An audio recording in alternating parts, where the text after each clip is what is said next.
All right. Thank you for being here. Thank you. Okay, great. So thanks for coming. And I told the others too, I'm going to be showing some videos, and you're going to want to look at the details. So you might want to get really close to the screen or make sure you could see it very well. But essentially, this is kind of different for me. This is a workshop, so I wanted to do something special and share with you all information that I've never shared before, so it can be exclusive and different.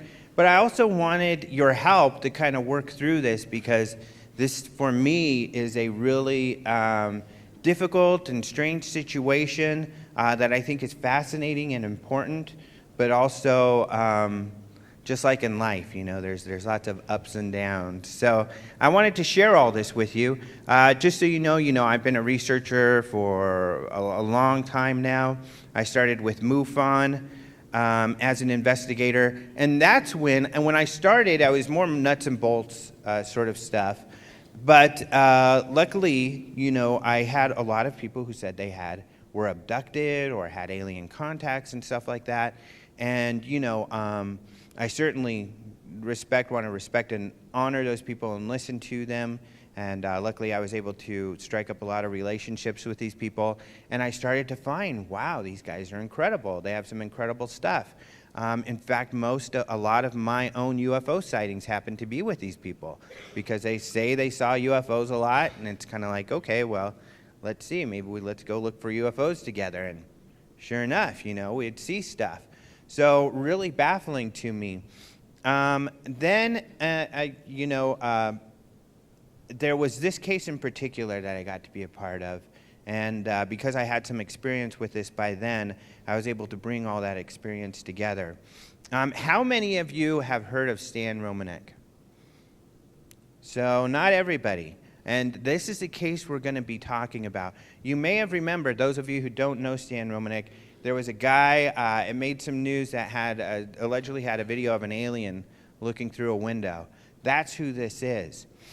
So I met Stan, and I'll show you, to walk you through all of this. And to preface this, to me, with open minds, that's who I work for. We write UFO news every day. And we're very journalistic about it. We try to show everything, all sides of the issue. And luckily, we've been able to get a lot of relationships with mainstream media, and mainstream media picks up our news quite a bit. In fact, there's some UK papers that pretty much read our website every day, and then they'll pick up our stories, and some local ones as well. And that's because we're careful in this way, and I think it's important to be able to get into the mainstream and to share this information. Also, for me, integrity is important, and honesty. And transparency. I mean, we ask for the government to be transparent, and I think we need to be as well. And there's often, that paradox where, and it is difficult because some researchers want to, be careful with information that they have from witnesses, but at the same time, you want to share as much as possible.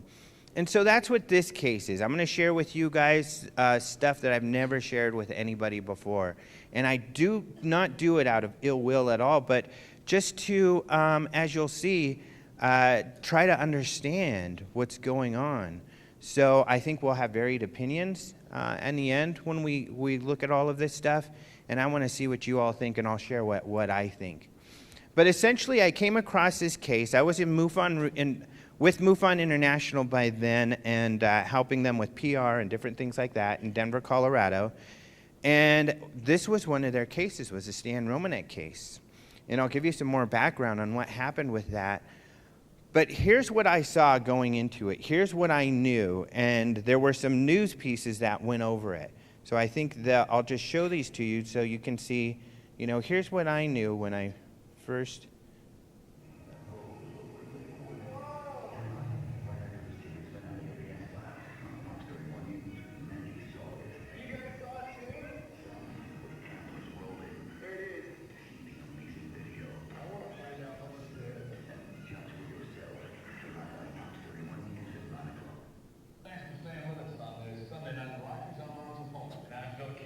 Dozens of people saw it too, caught it on videotape, but no one sure exactly what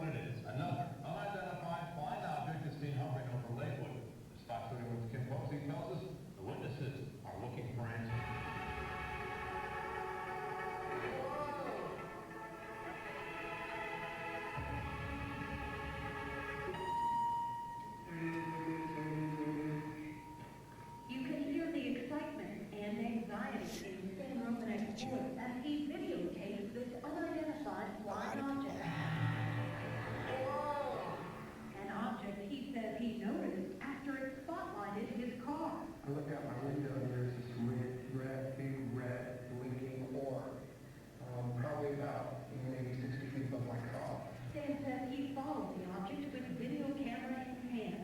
That was September 30th last year at the old Stonehouse Park in Lakewood. What the hell is that thing? A park filled with people, the curious and the concerned. You guys saw it too? Yes, we did. We all saw it. Wow. This group was having a birthday party in the park. Her daughter's yelling, aliens, aliens. We thought that the kids were just playing. And then we looked up and it was this way. I'm shaking like a leaf. It was right in front of my car. I was chasing it down the road. This is what they couldn't believe. This is the second videotape. A tape of a woman at the party shop. Same object, same question. Numerous people reported seeing the object to the National UFO Reporting Center. Now the Mutual UFO Network is investigating. For me, on a scale of 1 to 10, this is a 13. George Zeiner is the deputy director of MUFON International, and he's heading up the investigation. He sent Stan's case to several experts for analysis. It's not airplane. It's not helicopter. It's not balloon. So what is it? George isn't sure, but he's got some ideas. My opinion is these cannot be from this planet. I would like to know where they're from. What are they doing here? Why are we in such interest in them? We or Stan? George wonders if he could be a target. Whoa! Stan saw similar objects 3 times that month, and weird things were happening to him. Birds flying into his car. He has this electromagnetic personality. Where he walks up to a car and all of a sudden the windshield wipers, the lights come on, and the windshield wipers come on. Plus, Stan found fluorescent markings on his body. Whatever it is, it's not shy. It seems to want to be recognized. If it's, targeting me, I'm not anybody special. I have no idea why. I don't know. I'm just your average guy. I want to find out what this is, and I want to find out, why it's here. Kim Posey, Fox 31 News. The latest sighting in Colorado, how about September 30th, 7:45 p.m. in Stonehouse Park right here in Lakewood, where 30 to 40 people right here during a birthday party look over toward Estes and Yale, watch a bright object following a car, then they watch it for 15 to 18 minutes as it flies up into the sky to the west. And get this, 3 different people captured it on videotape. It's weird. Well, we consider this a pretty major sighting.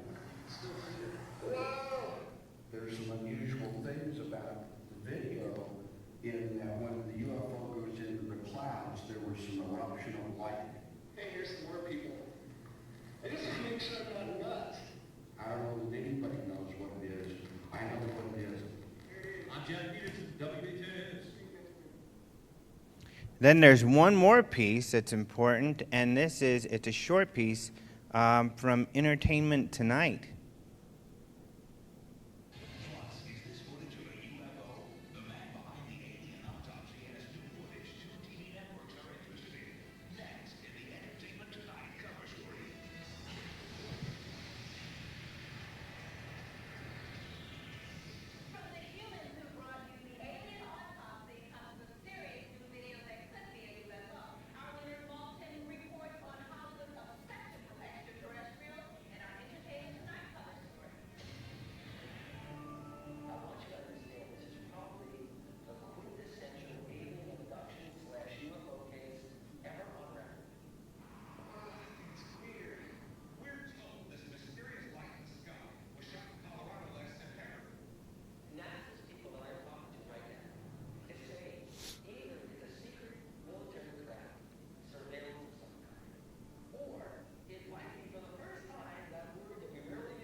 So that's what I knew. I looked into personally these sightings, and I asked around to find out because I thought these videos were pretty incredible. I had never seen anything like it. That first sighting that you see there at the park, that object was actually seen several times by multiple people. The first time was there at that park, and Stan was at work. He's going home from work, and that park is on the way home from work. He had seen a couple of UFOs before, and his friend said, you need to start carrying this video recorder, so if you see something again. So, and he did. He saw this thing. He said he saw a light. He says that a light beamed his car. He thought it was a police helicopter, so he put his arm out the window and flipped off the helicopter. But then he noticed it seemed strange, so he parked and he looked and he saw that object. It was zipping around. When it was in the clouds, it would light up the clouds. So he continued on. He parked at this park to try to videotape it, and the park was full of people, like they talked about. So he started asking around, did you guys see that? Did you guys see that? And they had. Well, he got that video. There was another time where the object was seen by multiple people, and these were friends of ours because they did this UFO meeting where they would go to this hill out overlooking Denver, and where you have a great view, and they would go UFO, do night vision or night sky watches. They were all there when Stan got there, and it was just before Stan got there, they saw this thing go right over them closely. One of them, it's really funny, because these are UFO people, like us, and it's funny how people react. Most of them ran and tried to hide. One guy, I guess, was trying to hide under the picnic table or something. They're all running.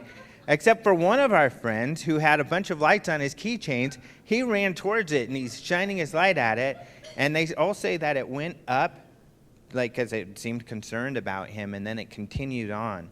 So, incredible sighting. George Zeiler, the guy that you see in the video, who's in multiple videos, this guy was the deputy director of MUFON. And here's some behind the scenes. This is already where it gets difficult. He investigated the case. He then found out that there were 2 other separate videos of the same object. So what you see in this is 2 of the videos, one Stan took and one these other people took. They said that they were having a party, and the kids were running around, and they were like, aliens, aliens. And the adults were just thinking they were playing, not paying attention. And finally, one of the kids said, look, Mom, an alien. So they finally looked up and they saw the thing, so they videotaped it for a little while.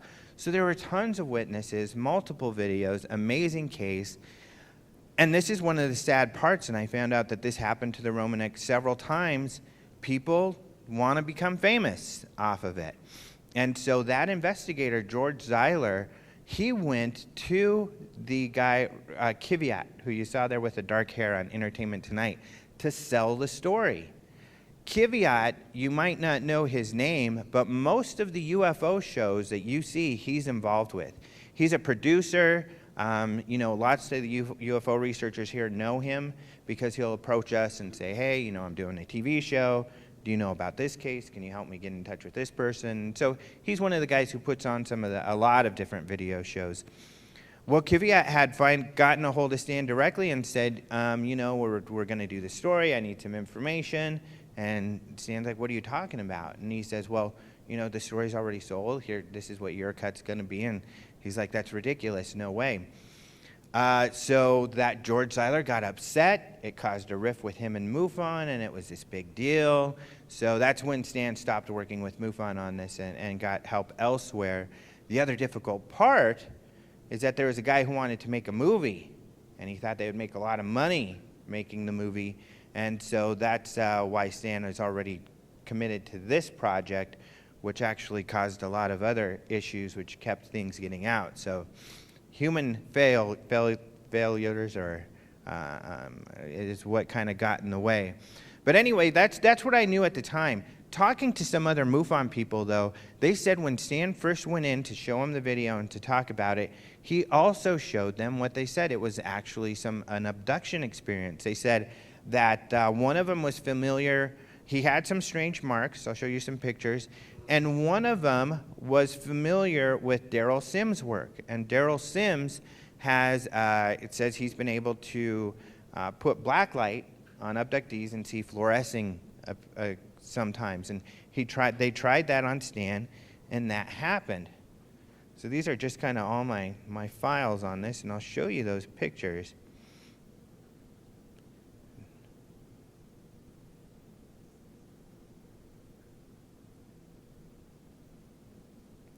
So in fact, I helped Stan put up his first website, and that's where a lot of these files come from. So you can see the fluorescing there on his wrist. You can see what the marks look like in the light. Here's a drawing of what that UFO, the size and what it looked like. So there's a lot going on. I'm wondering what's going on. Why isn't this getting out? So the first time I got to meet the family, first of all, especially his wife, I fell in love with him immediately. His wife, Lisa, is just this amazing woman.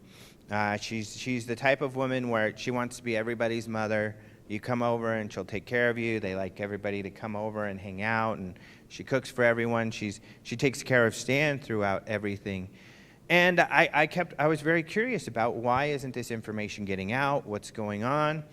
And they finally gave me a call, and they said, "Would you like to help us out?"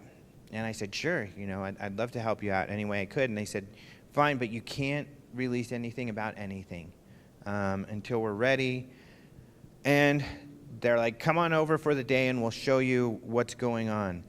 Now, when I went over, it was a whole day affair. I'm only going to be able to show you a small fraction of everything that's gone on because there was so much going on at the time. And I found out that there's two reasons they weren't releasing information. There were two main people kind of controlling everything. There was a guy that was going to do a movie, and so he didn't want anything to get released except for the movie. But there was also Nancy Talbot, who was doing the science.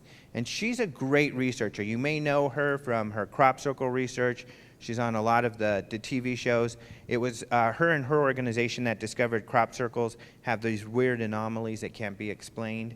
And so she had a lot of scientists lined up that she was working with.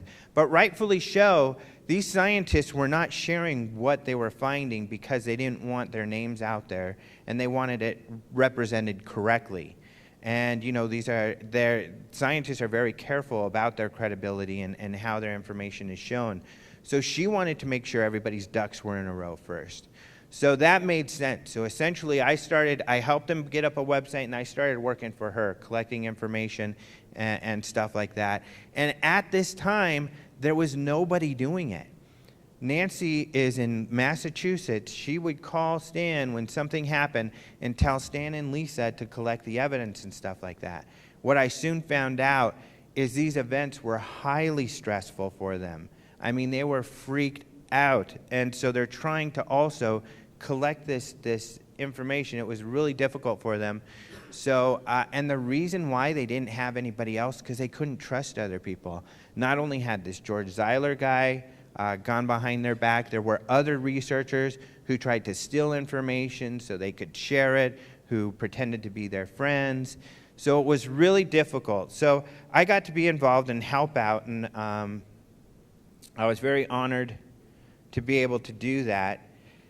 And so what I learned was some of this really incredible stuff. So essentially what happened with Stan is, he had that first night, which I just showed you the pictures for that. And after he saw one of the UFOs, that's when he had all these strange marks on him. And he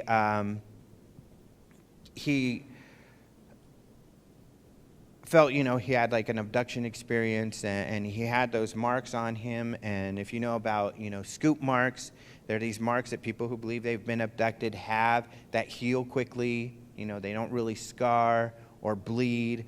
He had that sort of thing going on. But then he had continued experiences, and he believed he had, at a few occasions, seen these creatures. What he had experienced at first, he called possum people, because he said their heads looked like possum, the possums. But there were also, he felt a gray type, what we would consider that was kind of the host who would take him to go get experimented on and stuff like this. And he believed he caught him on camera. Lisa was in Nebraska. They met online. So Stan was in Colorado. That's when he had his first sightings. When they decided to get married, he moved out to Nebraska. Lisa has 2 teenage daughters, and Stan was afraid that there were peeping Toms. And so Stan set up a camera, and he believes he caught one of these creatures on camera. And he showed me that, and this was the most shocking thing they had shown me. So I'll show you this. Well, I'm going to show you something else too. We talk about orbs, and he's gotten some videos of orbs. Most of the time, orbs are bugs, dust particles. When you have night vision sends out an IR light that you can't see with your eyes, but is highly reflective of different things. But there are some more videos that you can't explain. I think he's got some of the best. This is one of them that I believe you can't explain. They set up their camera to be activated. A lot of people have said, well, this is a laser pointer. And let me show you the difference. A laser pointer goes along the wall. See how if it goes along edges and stuff like that? Like if I put the laser pointer right there, you don't see it. I can't even see it because it's behind the corner. So, but in this video, you see that you can see the laser. Or you could see the orb. It's very different than a laser pointer that goes along the wall. That thing seems to be free-flowing in the air. Really strange. She's got a couple other really strange ones, but this is a really good one. So this was one of the best door videos, I think that. And then here's the alien. It's going to be right here, so watch carefully. Is there anybody who has not seen this video? A couple people. Okay, watch closely.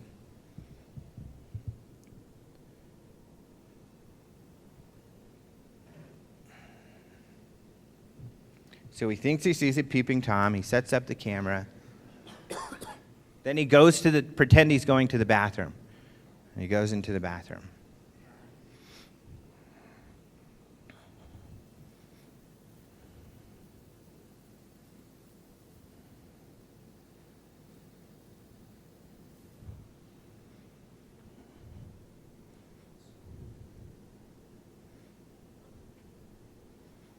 These videos are now all over the internet, so that's why I don't want to share anything he would not. There's a big flash of light there, which happens often around. No one's for sure if the flashes of lights are inside or outside. That's debated.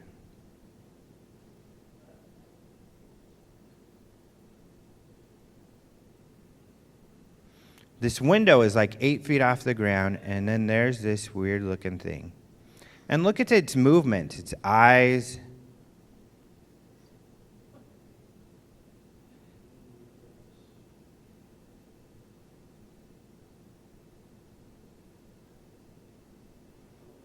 And it comes up one more time. Yeah, really creepy. Of course, you can imagine. That night, I did not sleep very well after they showed me all of this stuff. So Stan does, all he knows is there's something there.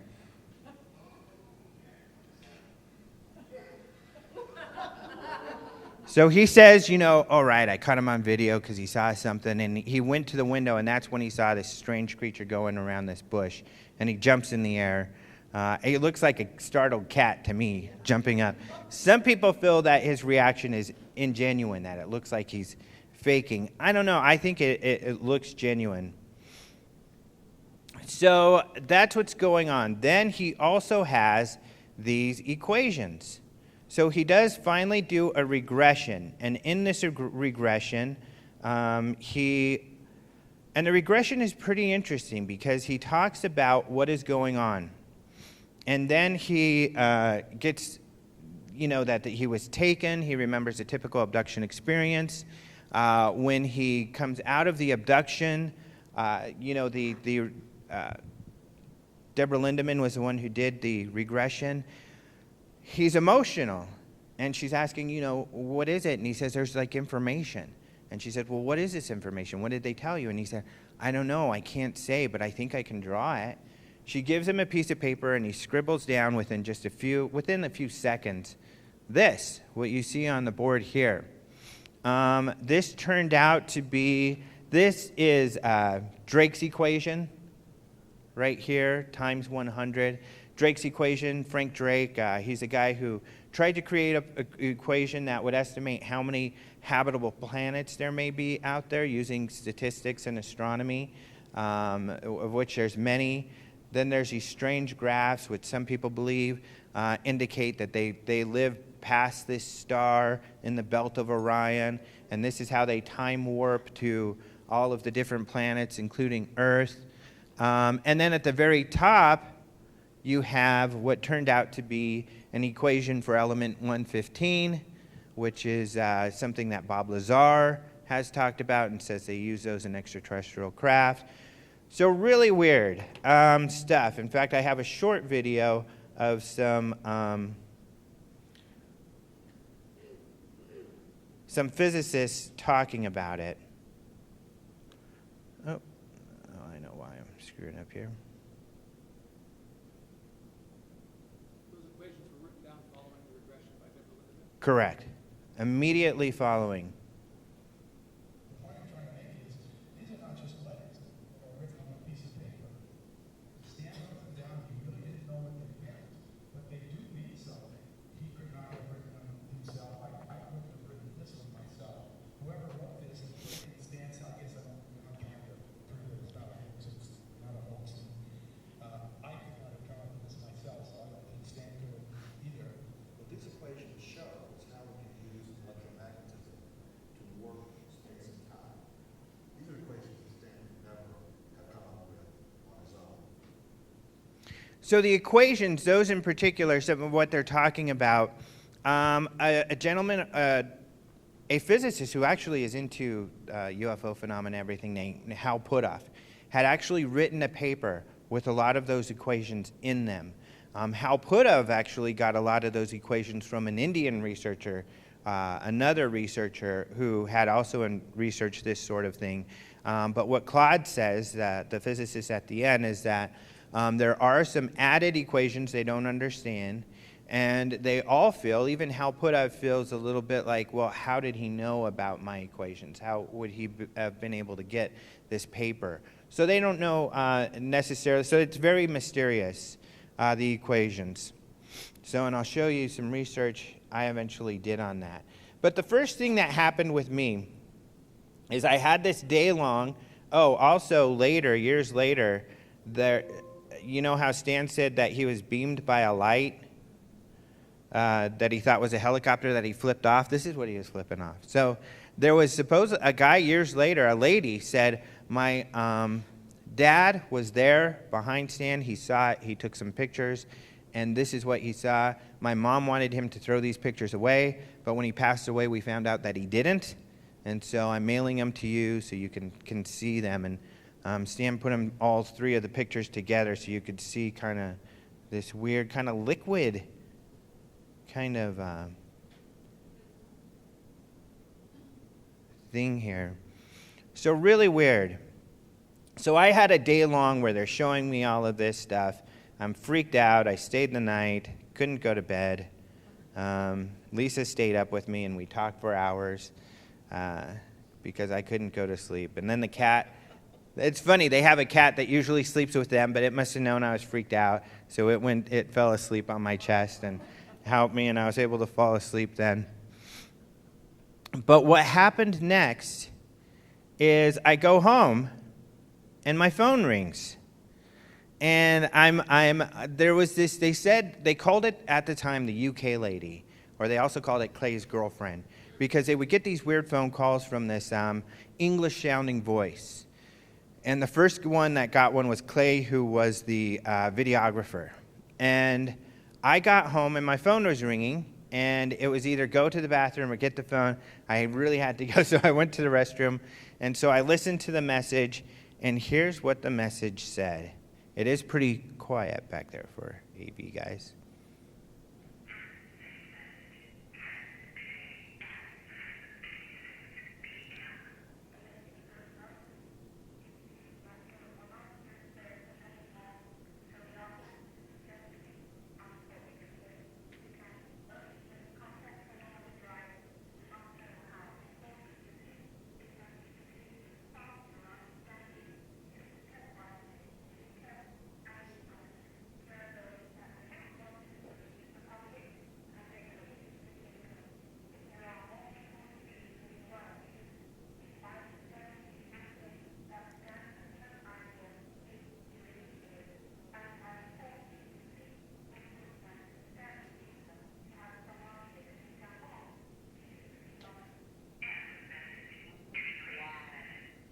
I'll read you what that says. I did a full report. I did a lot of investigation and transcribed all of them that we had up until that point. And I'll show you what I discovered. So she says, "Hello, Alejandro. Welcome. It seems that no one answers their phone anymore, so we are forced to leave messages. Unfortunately, we can only make contact when all is right. You must know how important this is. It has implications past your understanding. Please step wisely and be careful and be honest. There are those that do not want this to reach the public, and they know it is getting close. But there are more important reasons why it should. We find it very endearing that Stan has no idea who he really is and how important this is. It will be nice for Stan and Lisa to have someone that they can count on." Now, the first message, instead of playing it, I'll read it to you. The first message came in 2004 to Clay. Here's what it said, and you can kind of hear some traffic in the background. It's the same mechanical voice. It says, "Hello, Clay. I apologize for being so forward. It did not take us long to get your phone numbers. Our surveillance is mostly for passive monitoring, but it does come in handy. I cannot tell you who I am for safety reasons, but I can tell you that your perceptions of Stan Romanek and his experiences are real. And yes, there is a connection with Stan's family and the military. But is anyone's guess what the visitors do with Stan? What is important is why they chose him. As you have probably noticed, Stan is slightly different. The way he thinks, the way he perceives the world seems to be a little more advanced than usual. His nonverbal communication and abstract thinking skills are off the map, so yes, he is slightly different. The interesting thing is that Stan has no idea who he really is. We believe the visitors are going to make a statement, and it will be interesting to see what part Stan will have as this unfolds. There are a few of us in high positions that are tired of the lies." Car honk in background. "We look to the day when everything will be revealed, knowing it will be enlightening for all. But there are those in specific agencies that will disagree, and for many reasons. Most of us which have to do with ego and power, and they are getting aggressive because they are scared of the inevitable. On top of the ET experiences, what Stan has experienced lately is nothing compared to what they will try to do if Stan stays in, or if he stays in Colorado Springs. Moving to Colorado was a good idea, but moving to Colorado Springs is like moving in with the lions. A word of advice, get them out of Colorado Springs. They should move somewhere less accessible for the military for their protection, and staying in the public eye is a good thing. If anything funny were to happen, it would look suspicious, and they do not want to draw attention to themselves.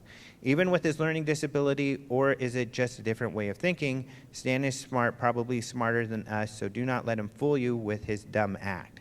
Stan is doing all the right things, but he needs support. Stay focused on your goal, but keep an eye out without overly exciting Stan and Lisa. They have enough to deal with as it is. This has taken a great deal of effort contacting you, so please watch what you say and who you say it to. The immediate people involved in this case are okay, but some of Stan and Lisa's friends are not to be trusted, or are not who they say they are not who they seem." So, that makes it seem like it's a human person. So I transcribed these because my issue was the message started changing over time, and it started seeming, and everybody assumed that it was aliens calling. I did some research, and I found out this voice was from a program. I forget the name of the program right now, but it's essentially a text-to-speech program. And one of the voices is called Audrey. So now the voice is called Audrey. And it's the exact voice where you can type in what you want it to say, and then it says it. So that'll come in more a little later.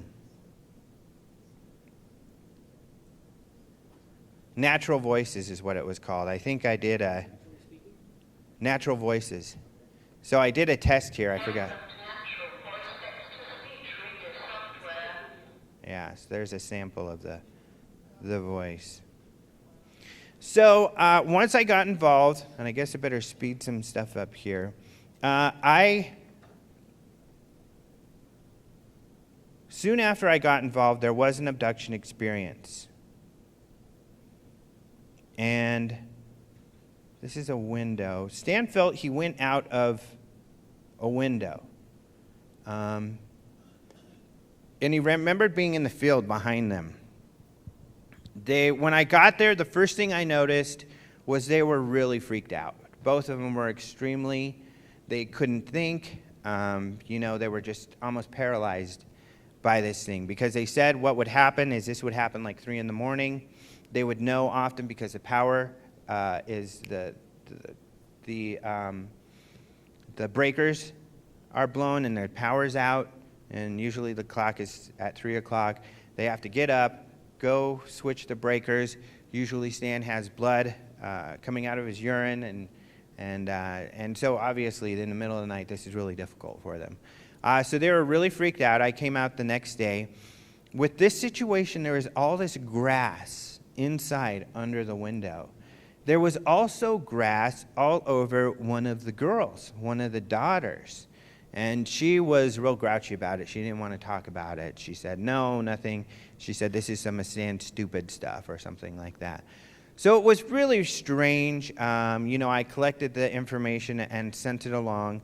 A really strange situation. And it was my first dealing with some of the fluorescing.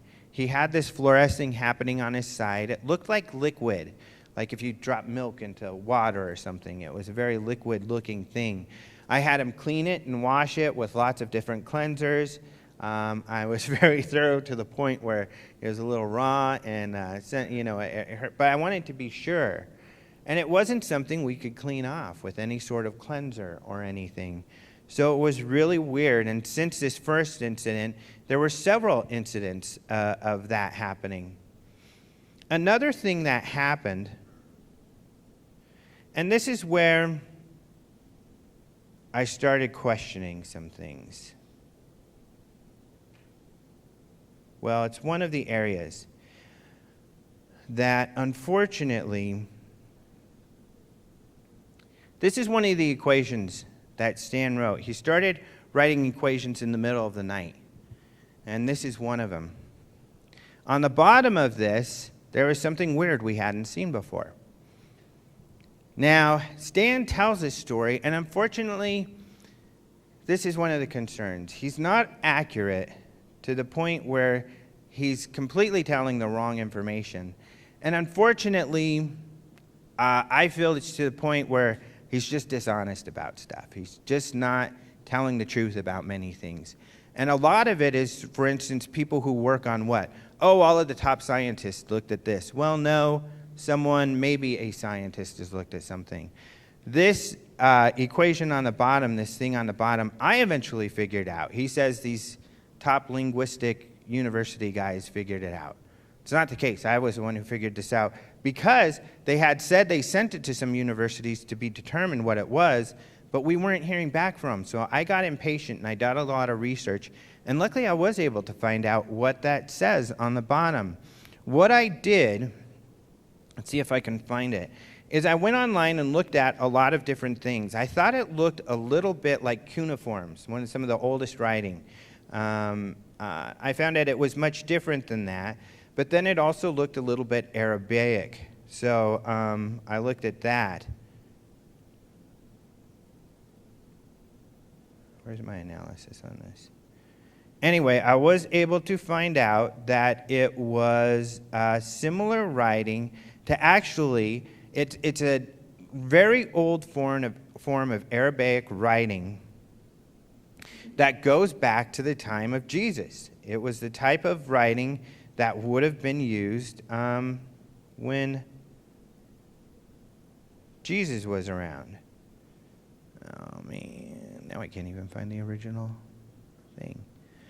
So what I discovered is that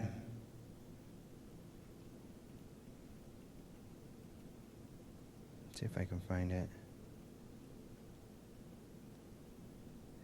It disappeared. No, I think it is back here. Here it is. Just so I could show you. Here it is.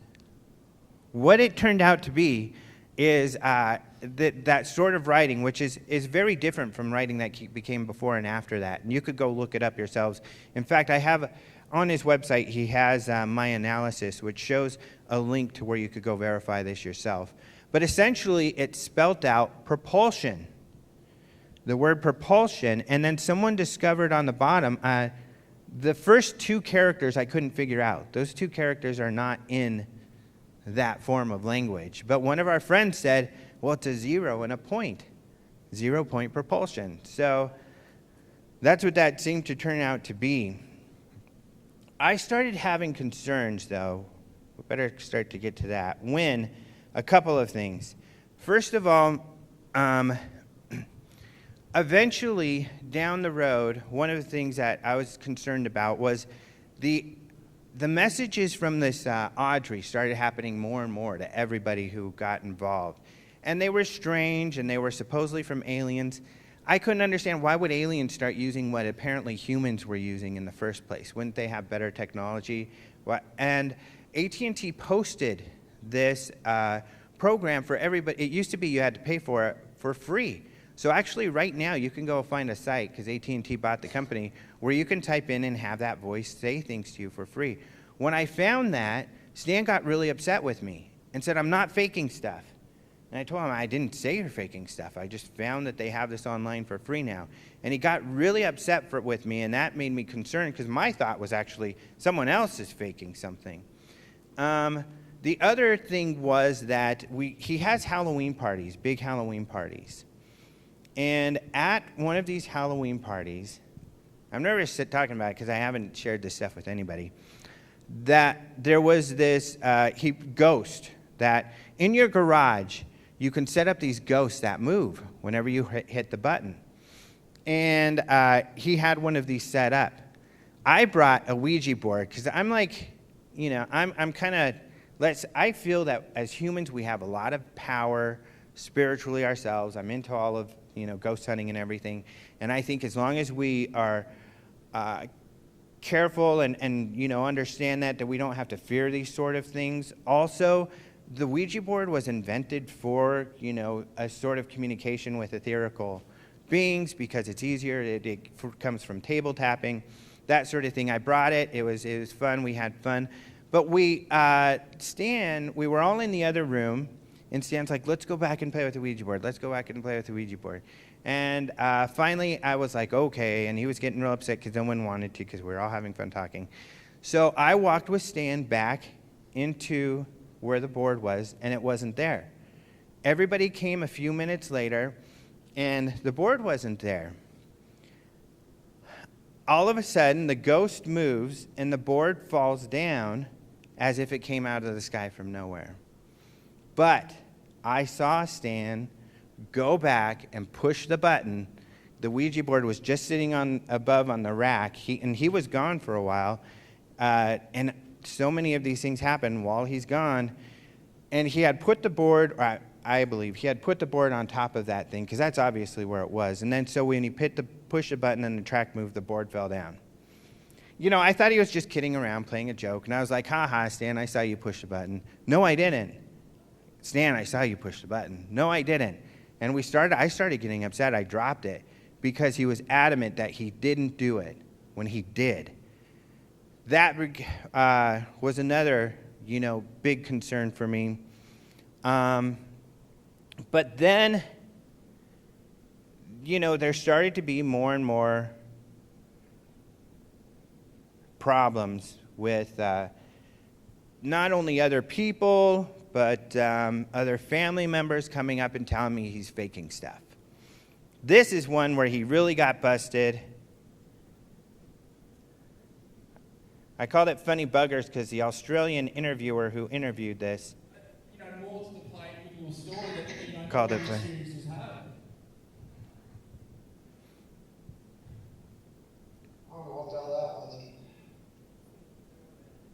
Yeah, you see, if you could watch the video, but you can see him throwing this pen into the air, pretending like it just flew.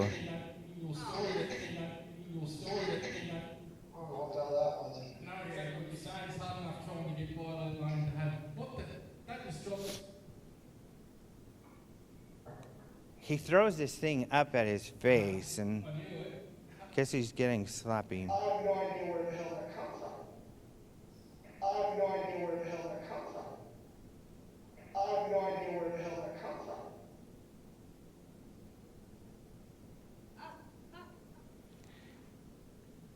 The other thing is all of a sudden he started saying he was getting pictures of these girls. And here's one of them. And they look a little poor anyway. But you see, he said he took a picture of the backyard of the cats. And then right here. And the first time this happened, we were at a party. And we always watch Stan. And it's twofold. It's one, because if stuff happens, we want to be sure where he was. And we all notice that a lot of this stuff happens when he's not in the room. So we keep an eye on him. My friend came to me and said, "Where's Dan? Where's Dan?" Because we lost track of him. And I said, "I saw him go outside." So he went outside. Then they come in, and Stan says, "I got a picture of one of these alien girls behind a tree." And so we were all shocked. He came in, he showed us the picture on the back of the camera, and I said, "We've got to get this on the computer. We've got to get this on the computer," so we could look at it. And I was hounding him to get this on the computer. And so he showed the picture to everybody first. Then finally I started ushering him down to the computer. And right when we got to the computer, I heard a beep. And I'm like, "What did you do, Stan?" And he's like, "Nothing." And I'm like, you pushed the button. You know, what happened? And he said, "I don't know. The picture's gone." So that was really suspicious. That first picture is just gone. And it was similar to this, except for the girl was behind the tree. But then this one, it was the one that really disappointed me because, and I get afraid of this stuff. We're all afraid, you know, because there's so much that is so credible with that case, like I showed you early on. I mean, I'm really convinced that he had some real experiences. But we're all so afraid, given his nature, that he's going to hoax something or get caught in that. And then not only do we all look foolish, it's difficult for everyone. And he did an interview with me, and at this time I do a podcast, been doing it for years. Hopefully some of you have heard it. If not, it's free. You could go listen. Great interviews. But I had him on, and this is what happened.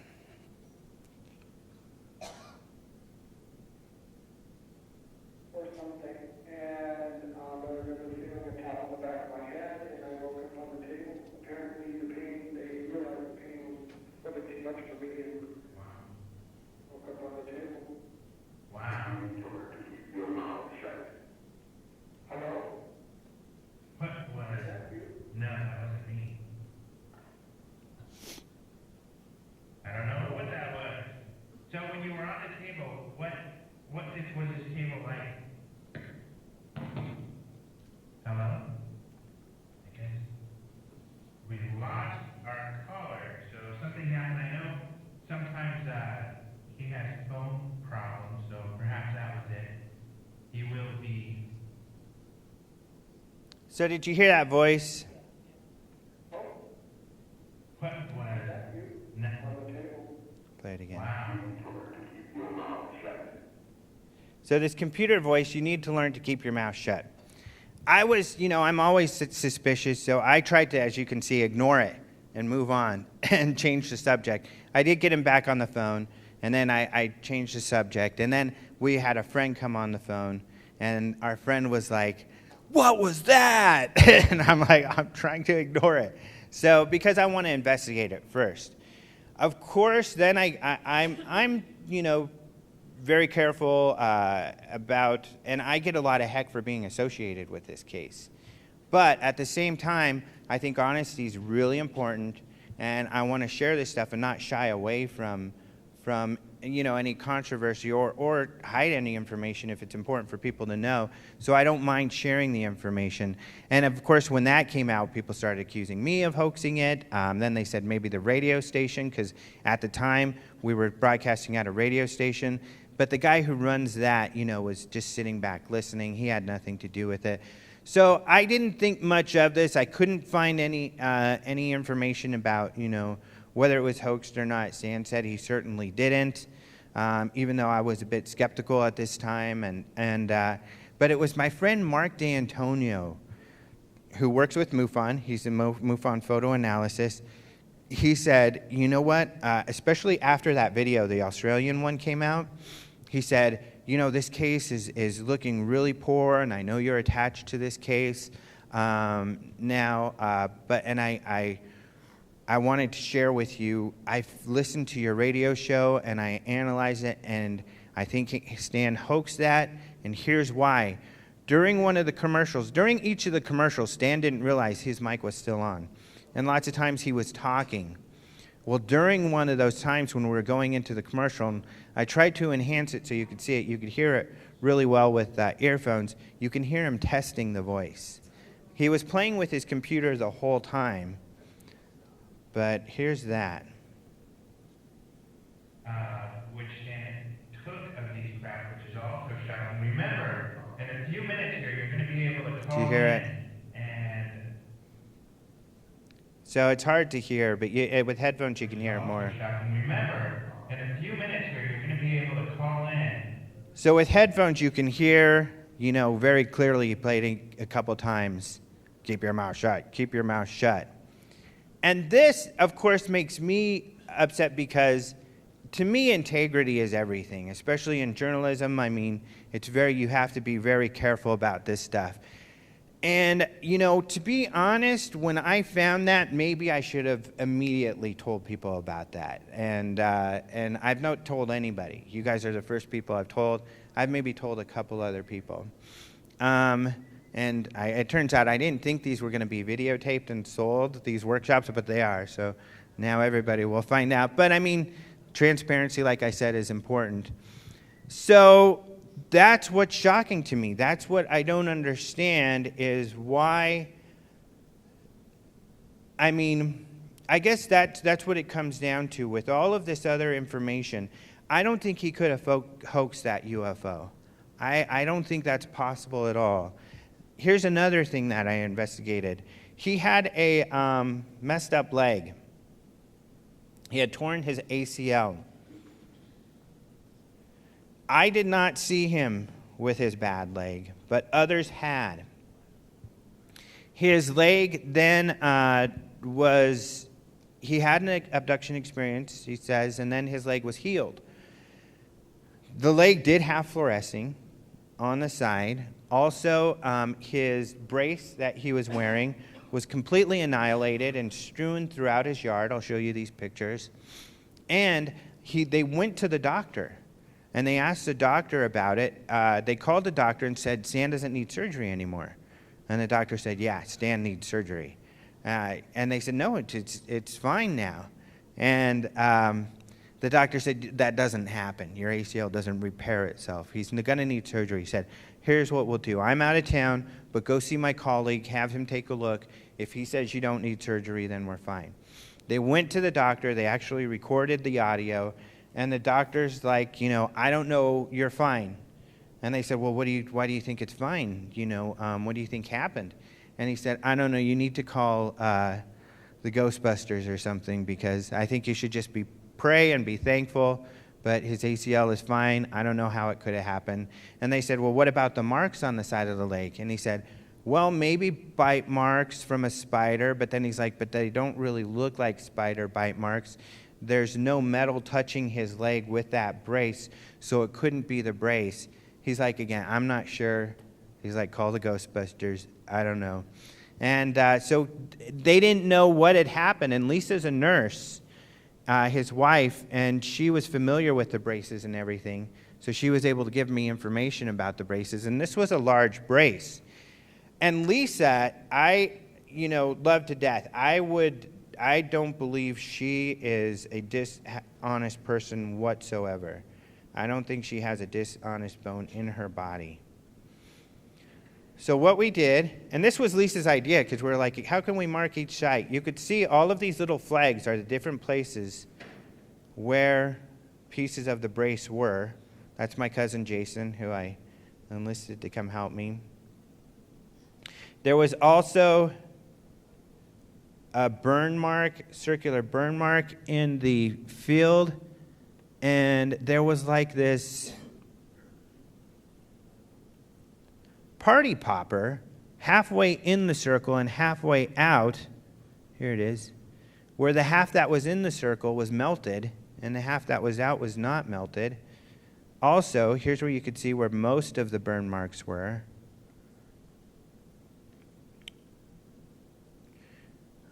This is where most of the brace landed, and it's just totally burnt and annihilated. And there was a little roly-poly that was like completely white in the middle of that stuff. I don't know if being burnt can do that to a roly-poly. But it was just very, very strange stuff. Just some background with the science, too. Essentially, they all went away. The scientists did not want to share their names. They were willing to share their information if they could share it themselves. So we were trying to arrange an event or something where they could do that. Stan didn't want to wait, and maybe it was partially my fault because I got the website up, and more and more people wanted to ask information, and he wanted to share information. So we started doing talks, but of course, he's not good at representing everything accurately, so they were like, well, you've already screwed all this up, and our work is not being demonstrated accurately, so we don't want anything to do with it. So Nancy went away, all the scientists went away, and so it was just now. Then the movie deal went under because, this guy thought they were going to make millions of dollars on the movie, and that doesn't happen overnight. It's not that easy. Just because you think something's extraordinary doesn't mean you're going to get investors to, start giving you thousands, hundreds of thousands of dollars. So eventually a documentary did come out, and about the time they were releasing the documentary, Stan got charged with child pornography, and he's still awaiting trial for that. I don't know what's going on with that, and we'll wait and see. They feel that he's been set up, and maybe, I don't know. So we'll have to wait and see with that. But that's the difficulty, so I want to ask you guys, I want to share this too. So this is what I think might be going on. I have a friend, Ben Hansen. Do you guys know Ben Hansen? He was on a show called Fact or Fake Paranormal Files on the Sci-Fi Channel. He's also got a background with the FBI, and he's worked with lots of law enforcement. And he's come up with this idea called legendizing. He coined this term. And what he says, he kind of fits Billy Meyer in this, and I agree with him on these. He says he thinks what happens is some people have real phenomena happen to them. So they get in the spotlight, and perhaps because the phenomena goes away and they miss it, or they miss the spotlight, that they start hoaxing and faking stuff. And that's what he thinks has happened here, that Stan's legendizing himself in this. And my question is, this being a workshop, I would love to hear questions and hear what you all think. I mean, am I being overcritical, or do you think legendizing is happening here? Okay, looking at the fluorescing, were there any scrapes visible were there any injuries there? Right. No. She asked, were there any injuries there in the fluorescing? And when the lights are off, you can't see anything there. I think there was a little redness, actually, but no marks. Are you aware that 4 years ago they came out with black light tattooing? No, I did not know that, actually. It was made for kids that like to go to raves. You cannot see it without a black light. Oh, did you guys hear that? Does it go away? Does it go away?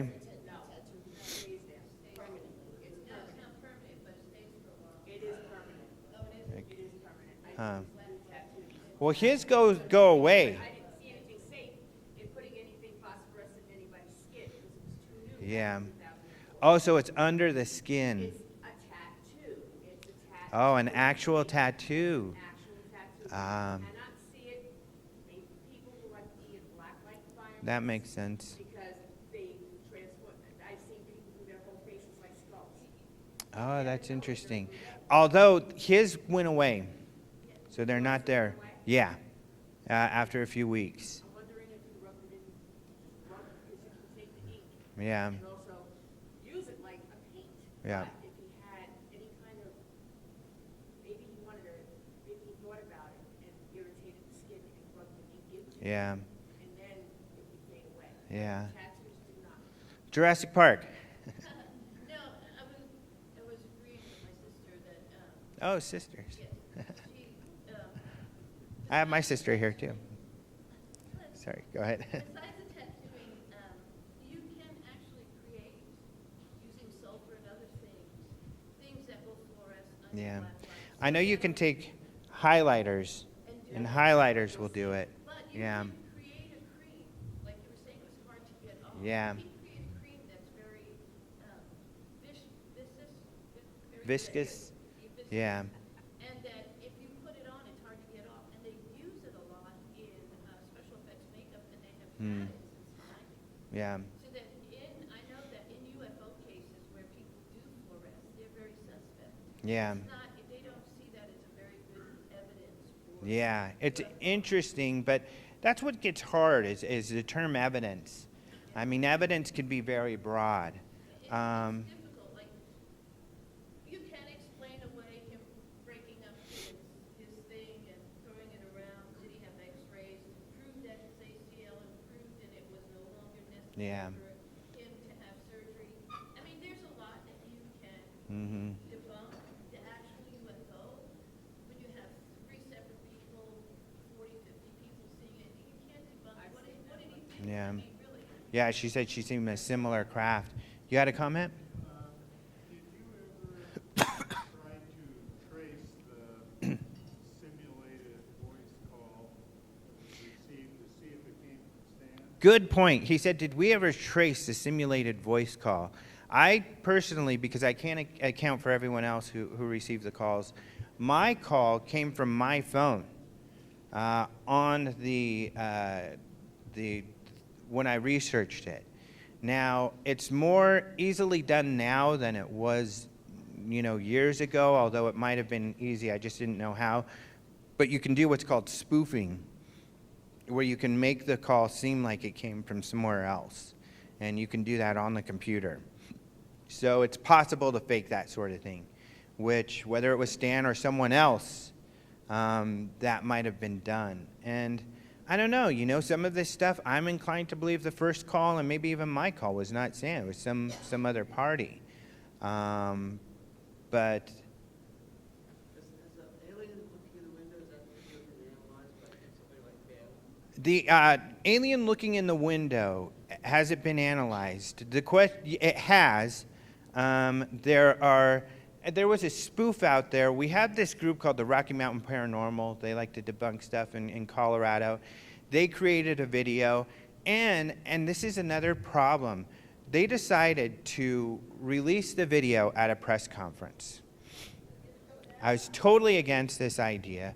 What they wanted to do was show the video, and actually, we might be out of time. We have till 45, right? Cool. So what they decided to do was release the video on a press conference, but they showed the video, told the press they can't record it or film it or anything, and they weren't going to give them a copy. And that was so terrible. I mean, the press is just going to get upset because they don't have a story. They weren't thinking towards the press. You need to give them a story. So they got really upset. So the Rocky Mountain guys created a fake video because they had seen one of Stan's talk that was so terribly done. It didn't look anything like it, but that got shown everywhere because the press decided to use their video because they gave them the video, and so that really screwed things up. But their video looked terrible. Whereas this one has been analyzed. There's a man, who does this sort of work for Apple. He's a video guy who carefully analyzed it. Everyone's come back and said it's real. In other words, it's not CGI. So if it was something, it was some sort of puppet. But they agree that, well, this person said that if it was a puppet, it had to be a very sophisticated one because of all the movements, and that would have been very expensive. And one of the things is this family, they live day by day when it comes to money. They don't have very much money. I have a laptop, and actually this is really funny. In a lot of the UFO Congress videos, even some of the MUFON videos, Jordan does AV for a lot of these conferences, and I've helped out with these conferences. You'll see an Alienware alien computer that they're using. That was sent to Stan from some anomalous source. We don't know who. He gets this computer in the mail. It's an $1,100 computer. We don't know who sent it to him. Stan was so afraid of it that he sold it to me, and now I have it. Now it's old. It's kind of a novelty, but I used to use it because speakers sometimes will need us to use a computer, so you can see that computer in a lot of the videos. But yeah, a lot of them feel that, of course, people feel that a lot of them feel it's a puppet.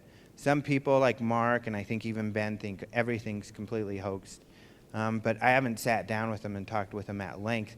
But of course, it's difficult for me to do because of all of the Wasn't there a bit about a controversy. that Stan was accused of? There is. Himself? I forget what the word was. Well, this is another difficult point. So there was in the first sighting, there were some sightings that there were some witnesses who told Stan, we saw this thing too. Stan took those sighting reports down and he submitted them to New Fork. But he didn't tell people that because they didn't want people to know. You can't do something like that.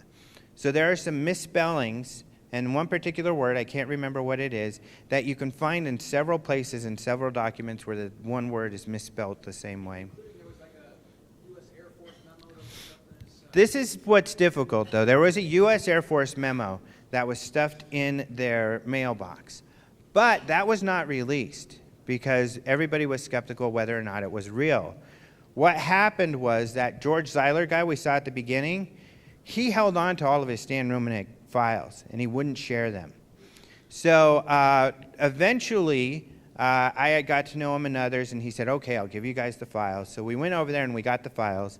The guy heading MUFON was James Carrion at the time, and he accidentally included the Stan Romanek files. So James copied them all, and because Zeiler then said, I want those back. So he gave them back, but we had copies, and one of them was that Air Force memo with the misspelling. Now, It was a pretty egregious misspelling. yeah, it was a very egregious misspelling. I can't remember the word. But so even though that wasn't released by anyone, James Carrion took it upon himself to release it to help debunk Stan Romanek's case. So ethically, I disagree with his decision to do that. And we kind of argued about it, but what can you do? He just felt that this needs to be exposed. So, who knows if he did the right thing or not. But yeah, that's where that came from. So that document. We're out of time. All right, so we are out of time, everybody. Thank you so much for coming. I hope you found this helpful. Thank you very much, and enjoy the rest of your conference. Let's give our love to Alessandro.